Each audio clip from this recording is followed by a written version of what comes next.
Assalamualaikum warahmatullahi wabarakatuh. Alhamdulillah, alhamdulillah al-wahidil qahar al-azizul ghaffar. Asyhadu an la ilaha illallah wahdahu la syarikalah wa asyhadu anna Muhammadan abduhu wa rasuluh. Allahumma salli wa sallim ala sayyidina Muhammadinil fatih lima ukhliq wal khatimi lima sabaq nasiril haqqi bil haqqi wal hadi ila siratikal mustaqim wa ala alihi haqqa qadrihi wa miqdarihi al-azim. Allahumma rzuqna fahman nabiyyin wa hifdzal mursalin wa ilhamal malaikatil muqarrabin bi rahmatika ya arhamar rahimin. Bersyukur kita kepada Allah, berselawat kita kepada baginda Muhammad sallallahu alaihi wasallam, para sahabat, para tabi'in, tabi'ut tabi'in. Semoga Allah mencurahkan rahmah, inayah, ma'unah, maghfirah. Allah memberikan syafaat Nabi dan Allah Subhanahu wa taala mentakdirkan kita, keluarga kita dan seluruh kaum muslimin dan muslimah dimasukkan ke dalam surganya. Amin. Jamaah hadirin yang dimuliakan Allah Subhanahu wa taala, kita melanjutkan kajian dari pertemuan yang lalu. Kita sudah membahas tentang sunnah ab'ad dalam sholat, yang dimana kalau kita meninggalkan sunnah ab'ad, baik sengaja atau tidak sengaja disunnahkan kita melakukan sujud sahwi, dan itu sudah kita bahas. Pada hari ini kita mengulang kembali kajian yang berkaitan dengan sunnah hay'ah. Sunnah hay'ah ini kesunahan yang kita lakukan di dalam sholat apabila kita tinggalkan, apabila ditinggalkan dengan sengaja atau tidak sengaja, maka sholatnya sah dan tidak disunnahkan menyempurnakan dengan sujud sahwi. Kalau sunnah ab'ad tadi kemarin itu apabila kita tinggalkan disunnahkan sujud sahwi. Yang pertama, jamaah hadirin yang dimuliakan Allah Subhanahu wa taala, saya rasa 100% bapak-bapak dan ibu-ibu semua sudah paham tentang sunnah hay'ah ini, tapi kita runut dari awal sampai akhir. Yang pertama, jamaah hadirin dan dimuliakan Allah Subhanahu wa taala, yakni berdiri dengan keadaan semangat, ya, dengan cara meluruskan semua jari jemari kaki mengarah ke arah kiblat. Lurus gini langsung. Kebanyakan kita kan gini. Gini nih, kalau kita luruskan seperti ini dan jaraknya sekitar sejengkal, insya Allah ruku, sujud ini tidak bergerak-gerak aja, lebih kuat dan lebih memberikan sifat istiqomah dalam diri kita. Maka oleh sebab itu jemaah hadirin yang dimuliakan Allah Subhanahu wa taala, ketika kita berdiri sholat, di samping merapatkan shaf ini sebagaimana yang pernah kita pahamkan bahwa merapatkan pundak juga merapatkan kaki.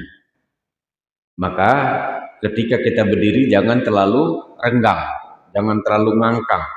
Kalau ngangkang ini nggak bisa kena pundak, maka kita sejengkal saja, kira-kira sejengkal arah ke arah kiblat, kemudian pundak mengena pundak teman dengan tidak menginjak kaki teman.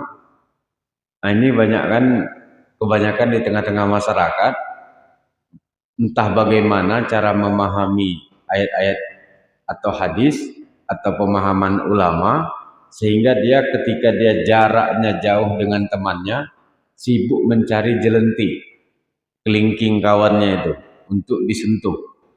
Orang yang nggak terbiasa geli dan tidak memberikan kepada kekhusyuan. Kekhusyuan ini merupakan satu kesunahan juga dalam sholat. Jadi jangan kita ganggu konsentrasi kekhusyuan orang dalam melaksanakan sholat. Idza kabbara fakabbir.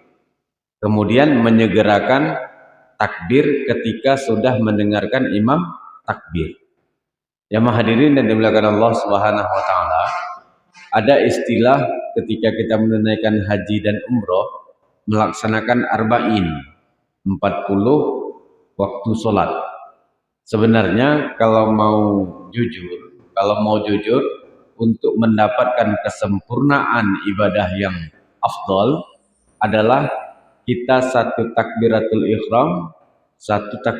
ihram bersama imam selama 40 hari, bukan 40 waktu. Ini banyak dipraktekkan. Yang terakhir yang kita dengar salah seorang daripada Bupati Manowari.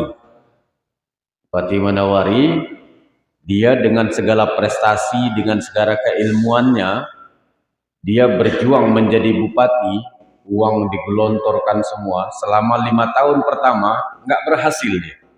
Padahal orangnya cerdas, padahal orangnya luar biasa lobinya, bantuan cukup banyak. Tapi ketika 5 tahun, tidak memberikan kesejahteraan, kekompakan di tengah-tengah masyarakatnya. Maka ketika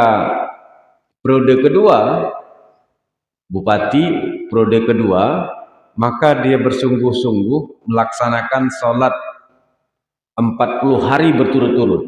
40 hari berturut-turut, satu takbiratul ihram bersama imam. Dan alhamdulillah pesat perkembangannya. Masyarakatnya sejahtera, masyarakatnya tidak ada kelaparan, tidak ada pembegalan, masyarakatnya damai dan lebih dekat kepada Allah. Ini kita luar biasa penyakitnya di tengah-tengah masyarakat ini. Banyak yang menganggap bahwa kebahagiaan itu adalah harta benda.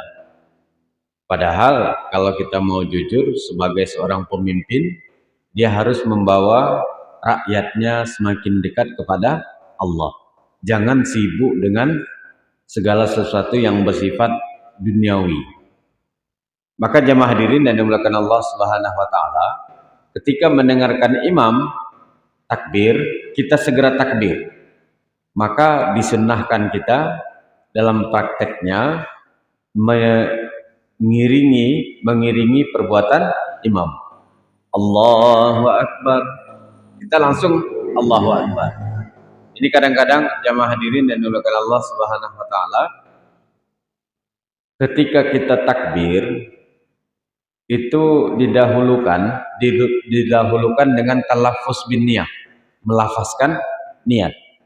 Memang tidak pernah dikerjakan Nabi, tapi bedalah kualitas kita dengan Nabi, beda kualitas kita dengan para sahabat, para tabi'in, para tabi'in. Tujuan daripada melafazkan niat itu adalah untuk membantu pergerakan hati kita ketika berniat. Ada ustadz-ustadz yang berpaham Wahabi, ketika saya tanya, kenapa kalian nggak suka melafazkan niat? Karena tidak pernah dikerjakan Rasulullah, katanya seperti itu. Jadi saya tanya, gimana prosesi kalian berniat ketika berangkat dari rumah? Oh pantesan nggak payah melafazkan niat. Seharusnya ketika mereka berangkat dari rumah tidak perlu melafazkan niat. Jangan menyalahkan orang yang melafazkan niat. Ini kadang-kadang karena mereka tidak melakukan, karena mereka nggak paham, akhirnya menyalahkan orang lain. Ini yang tidak boleh. Terserahlah, mau Wahabi, mau Salafi, mau apapun ajarannya, kalau mereka yakini keyakinan mereka, amaliyah mereka benar, jangan menyalahkan amaliyah orang lain. Karena dalam prinsipnya kita yang bermazhab Syafi'i, beda konsep niat dengan konsep Wahabi. Kalau kita mendefinisikan niat, qasdu syai' muqtarinan bil fi'li, menyengaja sesuatu dibarengi dengan perbuatan. Maka yang dinamakan niat dalam konsep kita adalah dilakukan di dalam hati. Kapan? Ketika melaksanakan takbir. Kalau dalam sholat. Jadi menyengaja sesuatu dibarengi dengan perbuatan. Kapan kita niat wudu? Ketika basuh wajah. Kalau Wahabi enggak, dari rumah mau ke masjid, ke kamar mandi, mau berwudu, sudah niat itu. Sudah niat. Jadi beda konsepnya. Maka ketika kita mau sholat, disunnahkan kita melafazkan niat. Kita mau sholat apa? Subuh. Usalli fardhu subhi raka'ataini mustaqbilal kiblati ma'muman atau imaman lillahi ta'ala. Itu belum niat. Jadi ketika kita takbir, barulah kita masuk dalam kategori kasat, ta'arat, ta'yin. Ketika kita tanya, mereka nggak paham seperti itu. Jadi ketidakpahaman mereka jangan dijadikan alasan mengharamkan, membid'ahkan amaliyah umat Islam yang di luar daripada kelompok mereka. Jadi melafazkan niat ini sunnah dan dilakukan sebelum takbir. Ketika takbir, niat di dalam hati. Niat di dalam hati. Maka oleh sebab itu jamaah hadirin yang dimuliakan Allah Subhanahu wa taala, ketika imam takbir kita takbir mengiringi Allahu Akbar, baru kita Allahu Akbar. Ini imam baru kita sudah takbir dulu. Itu seperti sholatnya anak-anak. Saya perhatikan anak saya kalau sholat jamaah itu sebelum imam takbir ruku, dia udah ruku dulu. Biar cepat katanya, biar cepat selesai, biar cepat siap. Padahal sama aja. Kayak kita naik mobil, naik bus, duduk paling depan. Biar cepat sampai. Itu sholatnya anak-anak. Kemudian jamaah hadirin dan dimuliakan Allah Subhanahu wa taala, sunat lainnya yakni mengangkat kedua tangan kita sejajar dengan bahu pada empat tempat. Yang pertama ketika takbiratul ihram, Allahu Akbar. Jadi gini, sejajar gini boleh, ada yang gini boleh, atau yang jangan gini. Ini bukan 4 mazhab kita, tidak ada yang mengatakan seperti ini. Ini mazhab Wahabi. Kalau mazhab Wahabi gitu, Allahu Akbar, di atas dia. Itu terserahlah mereka. Mereka punya dalil sendiri, mereka punya kekuatan hukum sendiri, punya ulama sendiri, dan kita tidak maksa mereka mengikuti ulama kita, dan juga jangan mereka mengamalkan dan memaksa kita untuk mengamalkan konsep ulama mereka, nggak bisa. Jadi 4 tempat. Yang pertama ketika takbiratul ihram, Allahu Akbar. Nanti di penghujung kajian ini kita praktekkan. Allahu Akbar ketika takbiratul ihram. Boleh juga gini. Kemudian yang kedua ketika mau ruku. Ketika mau ruku, Allahu Akbar. Kita angkat juga. Yang kedua. Yang ketiga ketika i'tidal, bangun daripada ruku, kita angkat juga. Kemudian yang keempat ketika bangkit daripada tasyahud awal. Ketika bangkit pada tasyahud awal, maka disunnahkan mengangkat tangan lagi. Jadi selain daripada 4 tempat itu tidak disunnahkan. Dan apabila kita lakukan tidak juga sampai membatalkan sholat. Ada tengku-tengku atau ustadz-ustadz kita yang mengatakan batal, tidak. Ulama mengatakan tidak batal.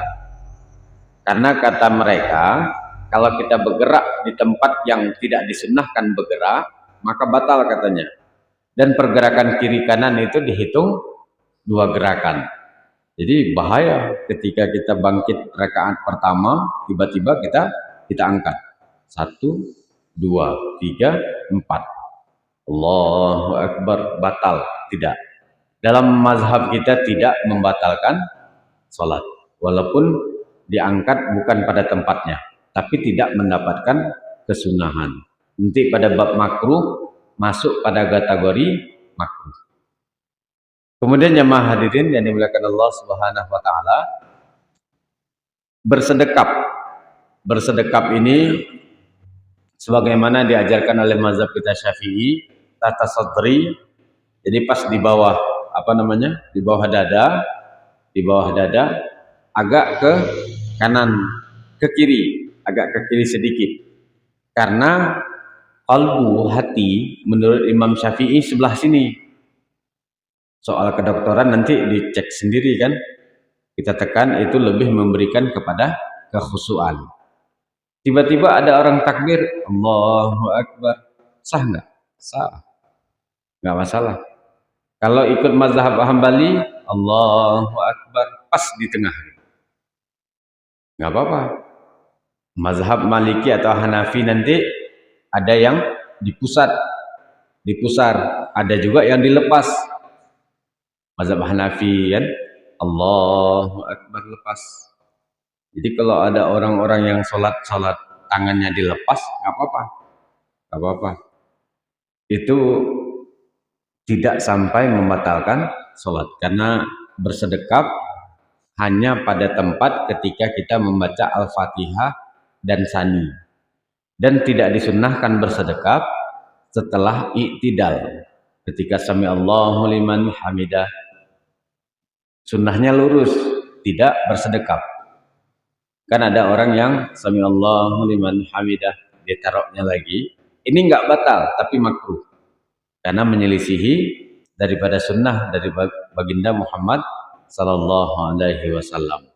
Kemudian sunnah hay'ah dalam salat juga, yakni memandang ke tempat sujud dari mulai takbir sampai salam, kecuali pada kunut, kecuali pada tasyahud.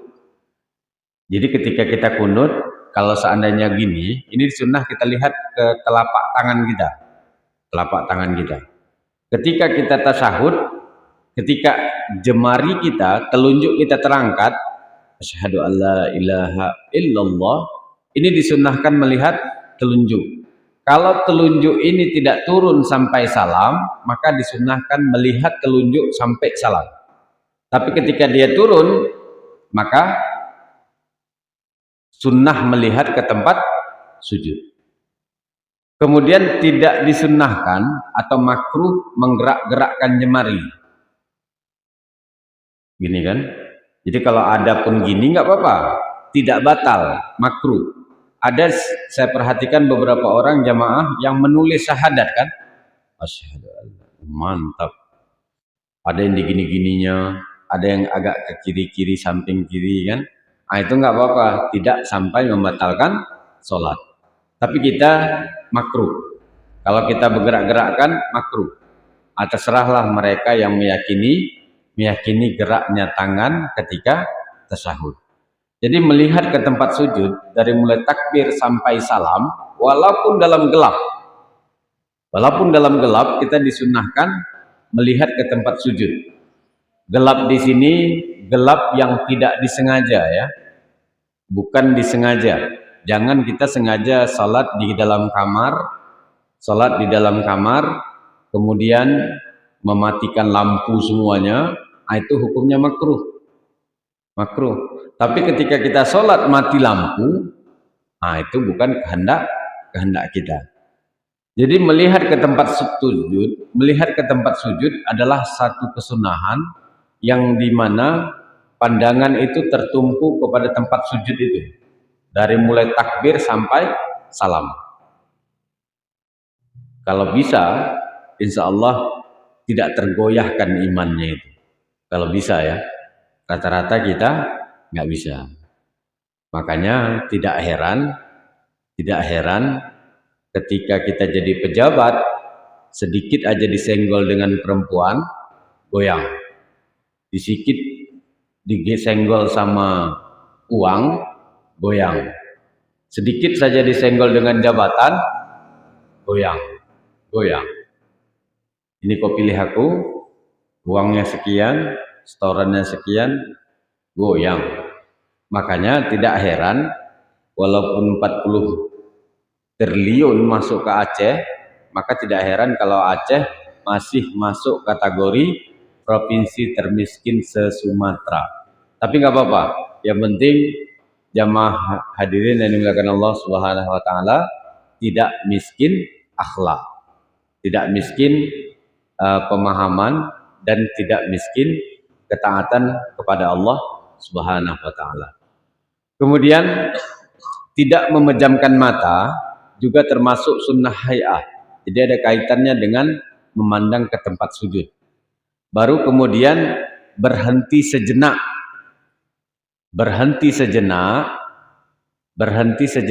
juga termasuk kategori sunnah hay'ah.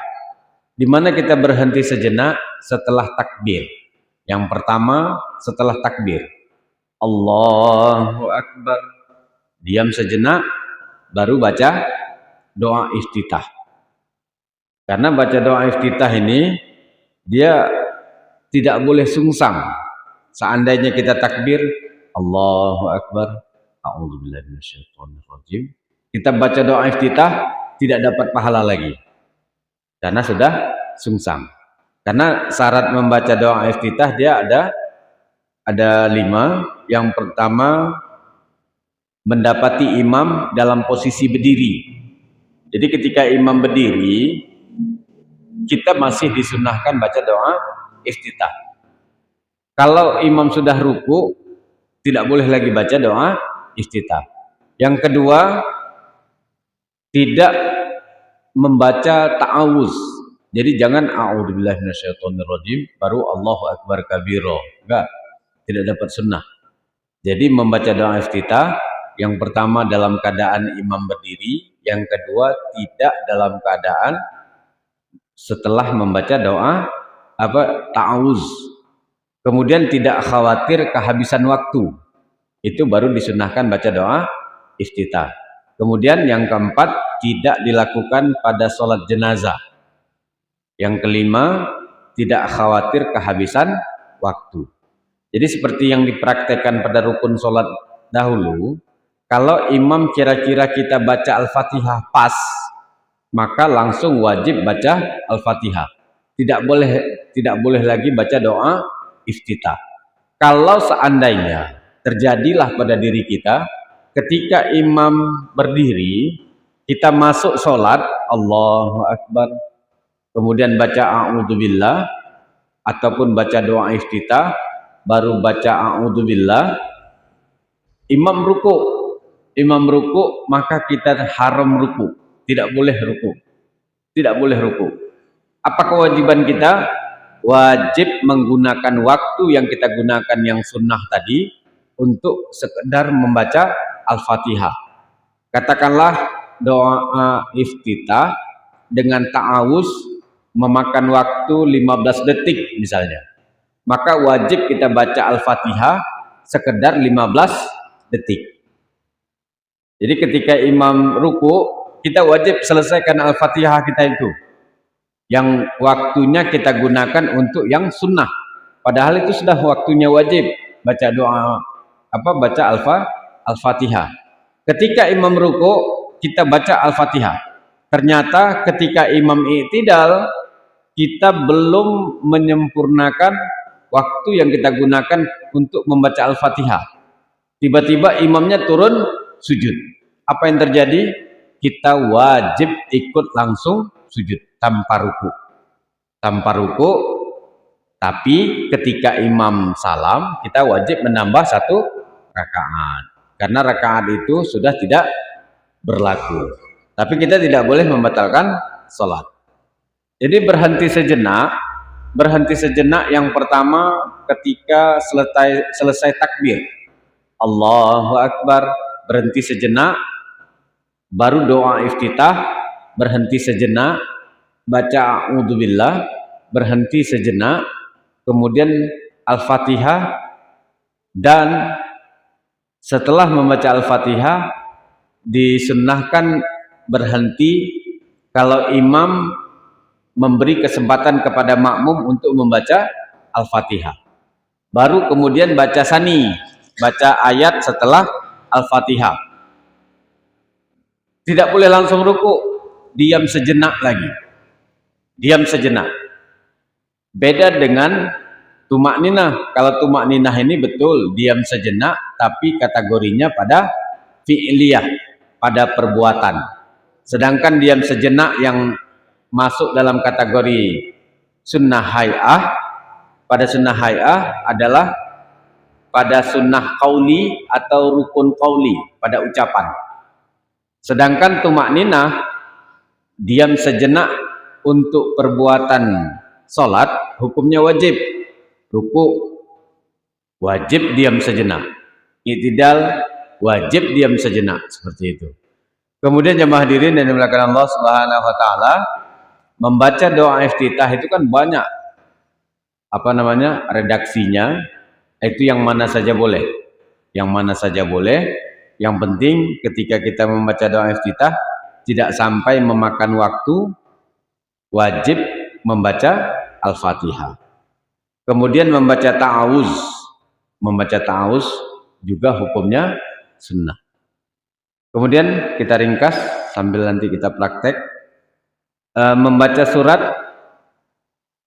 surat setelah Al-Fatihah hukumnya juga sunnah hay'ah. Sunnah hay'ah.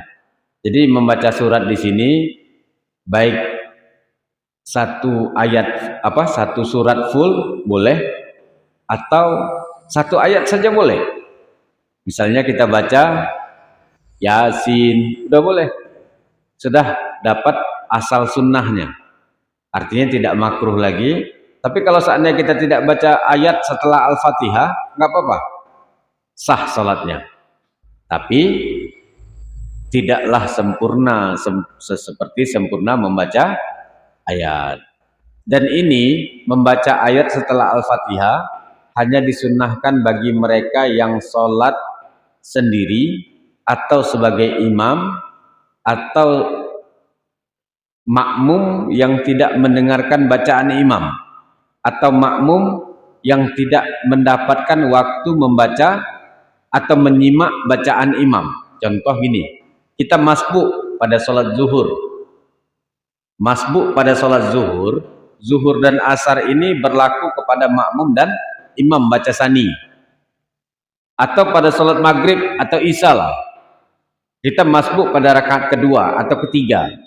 Ketika kita menambah rakaat untuk menyempurnakan sholat, walaupun rakaat kita rakaat yang ketiga, maka disunnahkan baca sani, baca ayat setelah Al-Fatihah.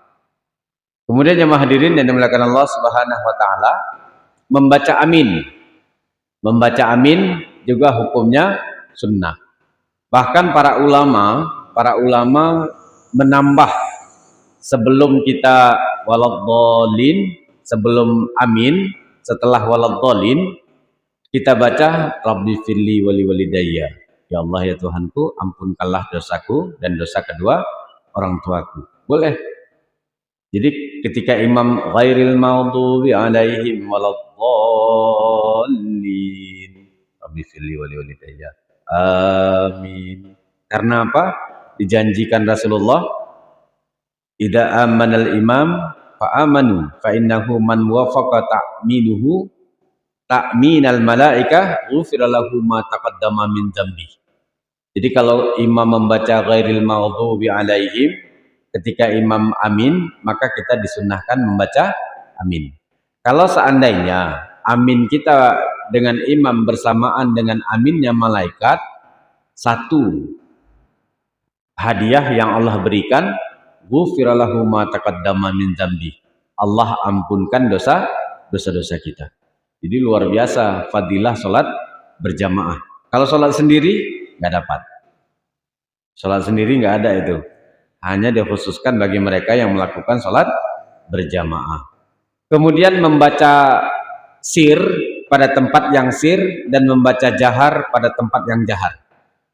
Jadi bapak-bapak biasanya kalau sholat di rumah itu, kalau sholat sendiri di rumah, sholat maghrib, isya dan subuh itu pasti sir.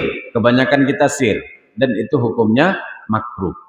Jadi membaca sir di tempat yang sir, zuhur dengan asar, membaca jahar di tempat yang jahar, maghrib, isya dan subuh, maka hukumnya sunnah hay'ah.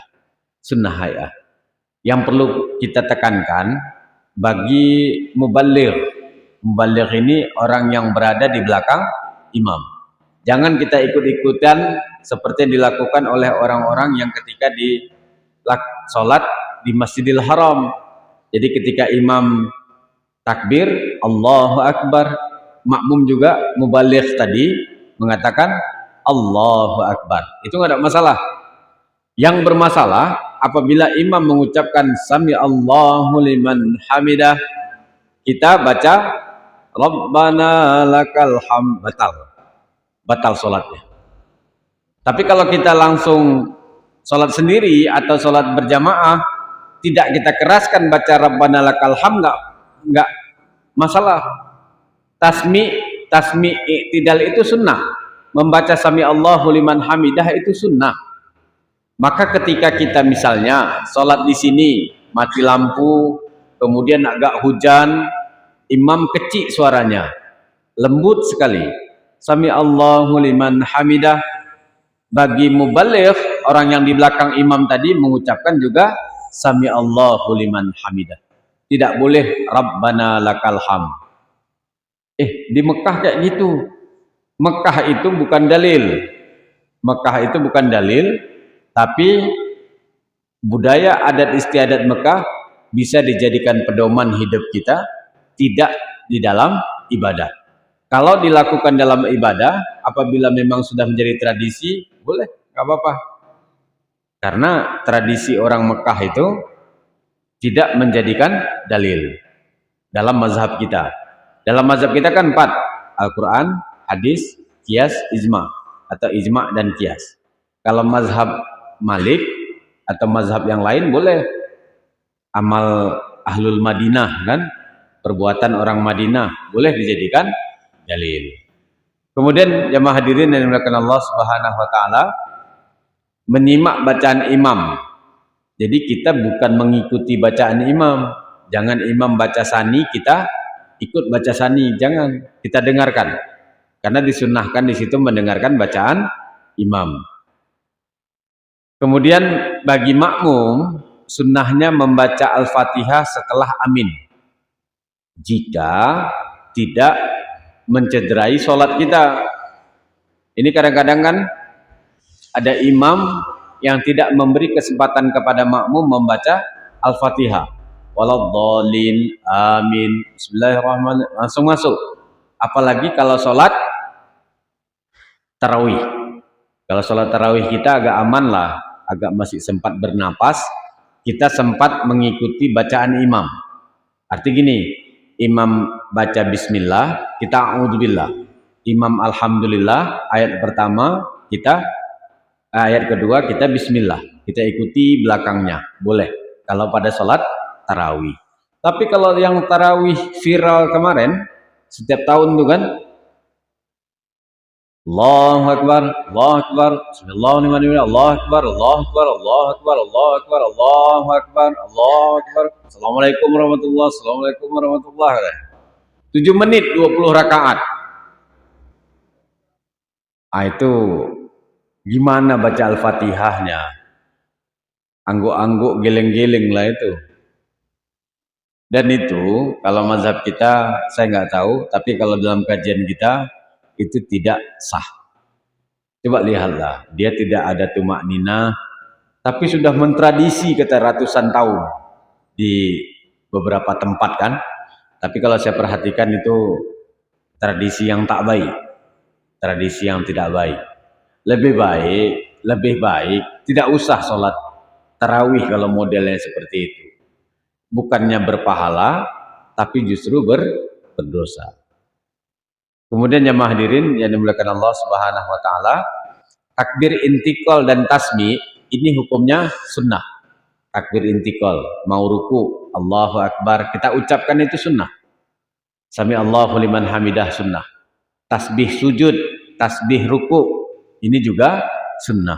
Kemudian membaca doa Rabbana lakal hamd juga sunnah hay'ah. Kemudian membaca doa duduk antara dua sujud juga sunnah hay'ah.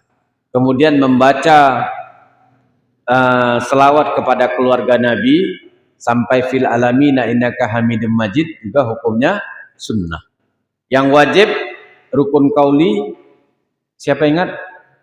5. Yang pertama yang wajib kita ucapkan takbiratul ihram, itu wajib. Yang kedua Al-Fatihah. Yang ketiga tasyahud akhir.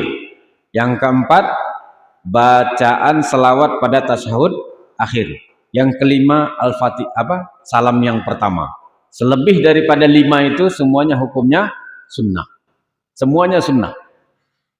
Jadi jangan kita ikut kajian yang berkembang lagi tren di Temiang ini, kajian langit. Kajian langit itu katanya dia langsung mengambil hukum dari langit, tidak melalui Al-Quran dan hadis. Kayak kaji eling gitu, kaji geling. Jadi dia bilang tidak perlu belajar baca Al-Fatihah katanya. Karena apa? Kita baca Al-Fatihah salah-salah pun Allah paham kalau kita sedang baca Al-Fatihah. Memang kacau. Kacau. Itu dia menamakan dirinya kajian akhirat. Kajian akhirat. Jadi yang kemarin digerebek di salah satu tempat, mereka zikirnya zikir fana. Zikir fana itu melepaskan diri daripada sifat cinta dunia. Bagus namanya. Tapi ketika mereka zikir, duduk dalam satu tempat, musola atau balai atau lokal, terserahlah.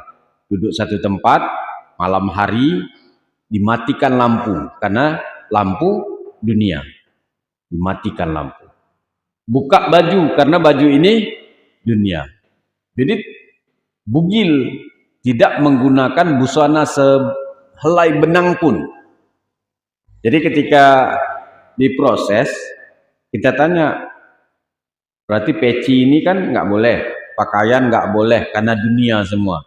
Jadi lantai keramik ini kenapa nggak ini? Atau tengah jalan aja lah, di atas tanah tuh kan, biar masuk cacing-cacing tuh, zikir seperti itu. Jadi dia sepihak aja. Jadi kalau bangunan kan dunia, bangunan kan dunia. Kenapa harus dalam bangunan? Bumi dunia. Jangan zikir cara seperti itu di atas bumi.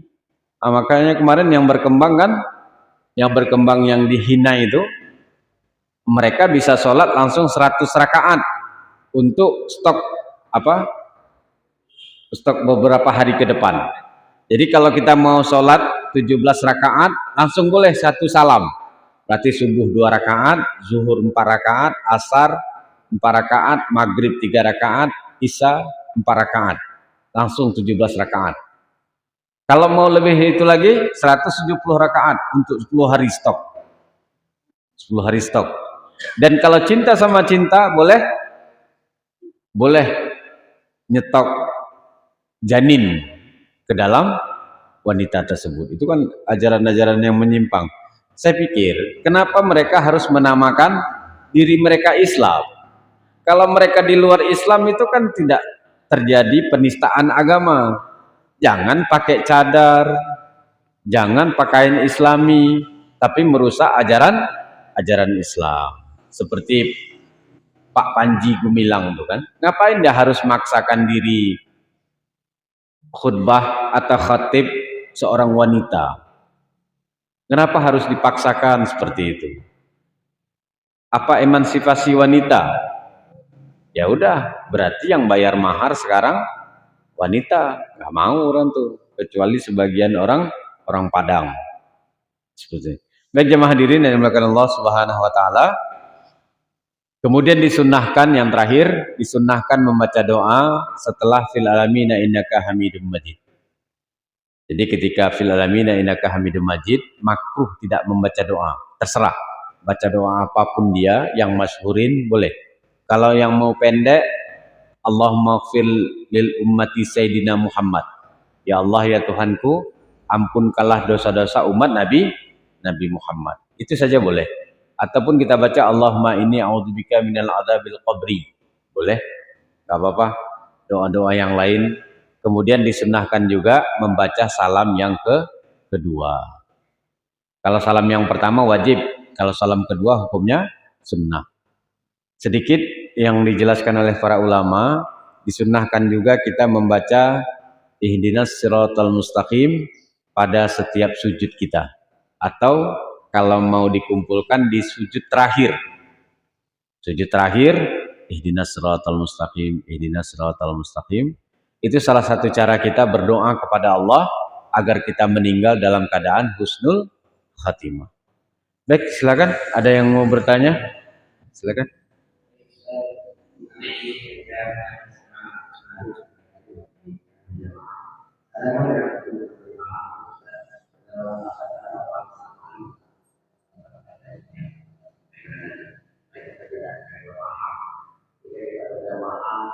di mana dari imam sedang dalam latihan, kemudian kita ada pertanyaan atau sedikit waktu yang harus kita sisakan hingga waktu kita lalu dan bagaimana imam dulu kita kadang dapat satu manfaat seperti apa ya? Boleh. Saya praktekkan dari sifat-sifat awal dulu.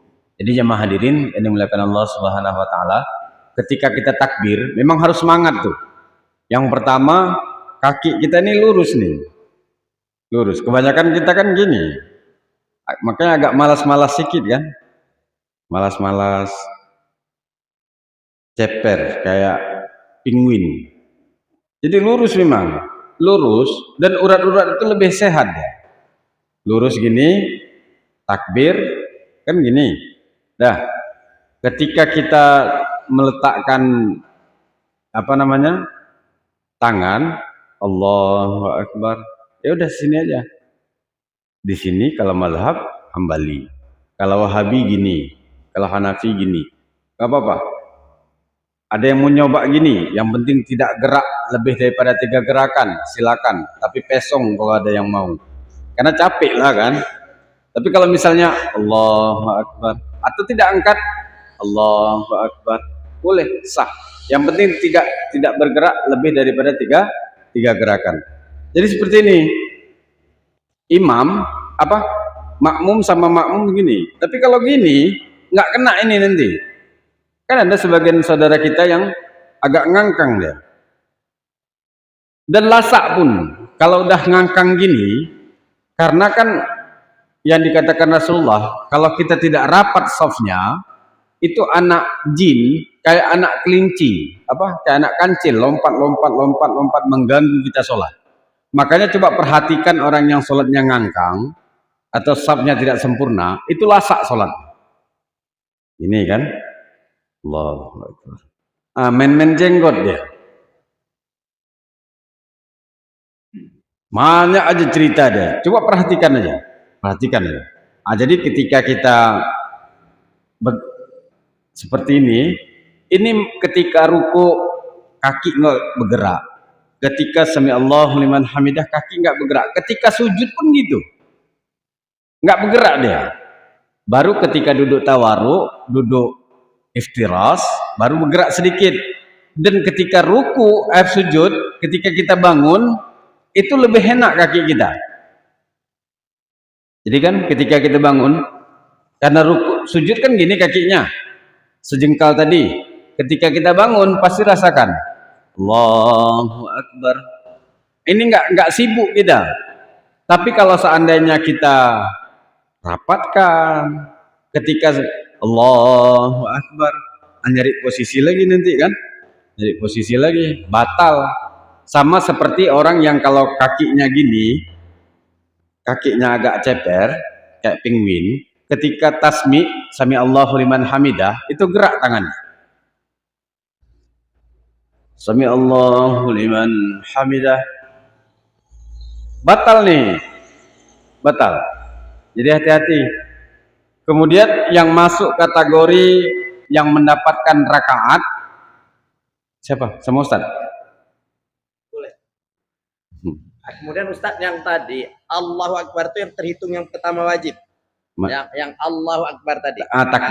Takbir yang wajib, takbiratul ihram saja.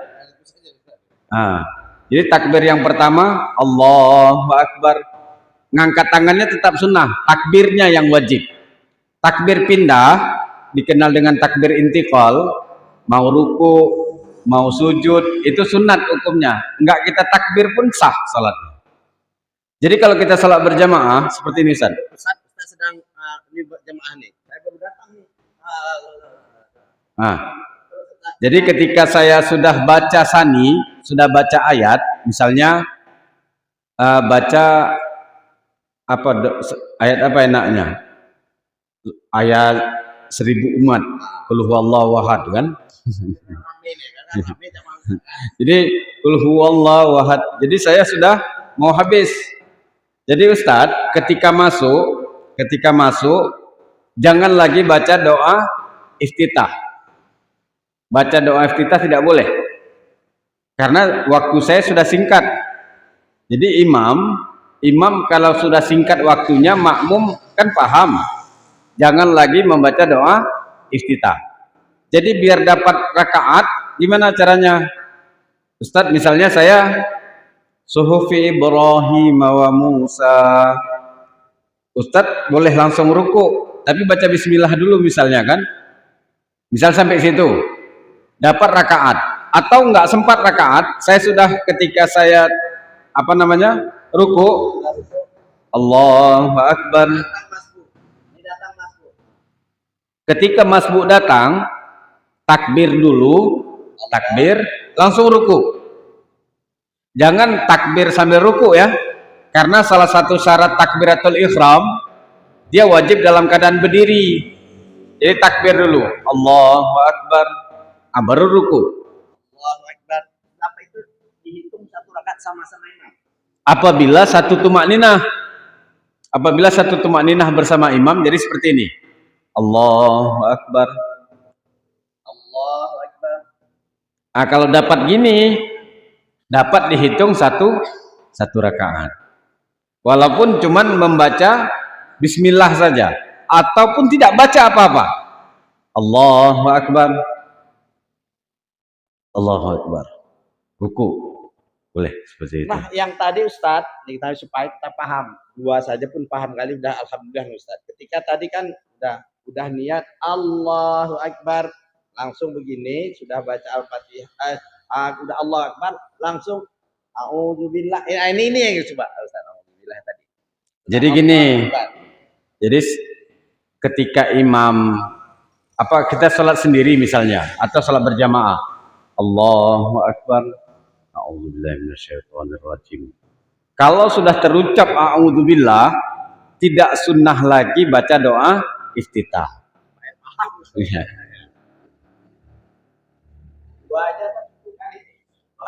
Dan kalau bisa memang imam kayak imam-imam kita, jangan yang udah tua-tua.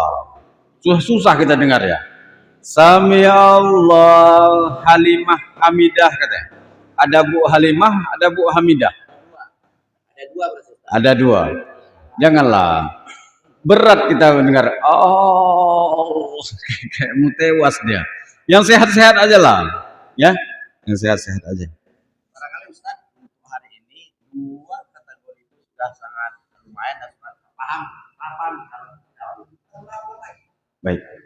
Ustaz, barangkali kita waktu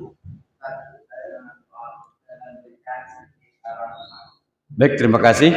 Semoga Allah Subhanahu wa taala menyempurnakan salat kita dan tetap pahala amal ibadah kita pada pagi hari ini, majelis zikir dan majelis ilmu ini kita niatkan pahalanya untuk kedua orang tua kita yang telah mendahului kita dan kepada sanak famili kita dan terutama orang-orang yang telah berbuat baik untuk pembangunan masjid ini.